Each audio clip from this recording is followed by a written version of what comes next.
আজকাল zero oil cooking এর একটা খুব দারুণ ট্রেন্ড চলছে। আমরা সোশ্যাল মিডিয়া একটু স্ক্রোল করলেই দেখতে পাই বিভিন্ন ইনস্টা ভিডিও, বিভিন্ন ফেসবুক, বিভিন্ন সোশ্যাল মিডিয়ায় সবাই জিরো অয়েল কুকিং কে প্রমোট করছে। হ্যাঁ, এটা এটা খুব ভালো, স্বাস্থ্যসম্মত, কিন্তু জিরো অয়েল কুকিং এরও কিন্তু অনেক রকম ডিমেরিটস রয়েছে, সেটা কিন্তু ভুলে গেলে চলবে না। আমাদের শরীরে যেমন ফ্যাট অত্যাধিক হলে অনেক রকম ডিসঅ্যাবিলিটি বা ডিসকমফোর্টও তৈরি হয়, কিন্তু ফ্যাট না থাকলেও কিন্তু আপনাদের শরীরে অনেক রকম প্রবলেম হতে পারে। কিরকম প্রবলেম হতে পারে?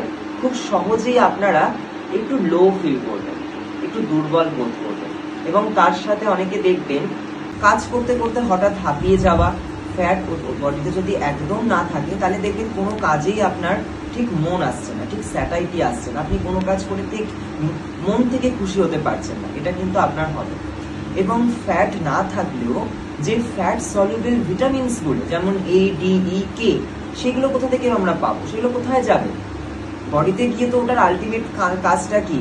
আমাদের অয়েলের মধ্যে যে অয়েলের ভিটামিনস গুলো এবং ওয়াটারের মধ্যে ওয়াটার ভিটামিনস গুলোকে ডিসলভ করা, সলিবিলিটি প্রদান করা, এবং তার সাথে সেটা আমাদের বডিতে প্রপার পরিমাণে নিউট্রিয়েন্টস মারফত অ্যাবজর্ব হওয়া। এটাই তো কাজ, এটাই হলে তবেই তো আমাদের শরীরটা ভালো থাকে, চনমনে থাকে।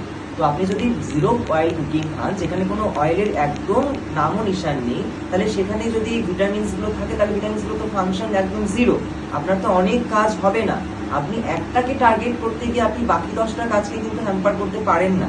তাই অবশ্যই কিন্তু মাথায় রাখতে হবে যে আমরা জিরো অয়েল কুকিং করব, কিন্তু সেটা যদি আমাদের দিনের অতিরিক্ত বেশি অয়েল কনজাম্পশন হয়ে যায়, বা সেটা মাঝে মাঝে করা যেতে পারে, রেগুলার বেসিসের জন্য কিন্তু নয়। তাই অবশ্যই ট্রেন্ড ফলো করুন, কিন্তু ট্রেন্ডকে ভালোভাবে বুঝে ফলো করুন, কোনটা আপনার জন্য সুইটেবল।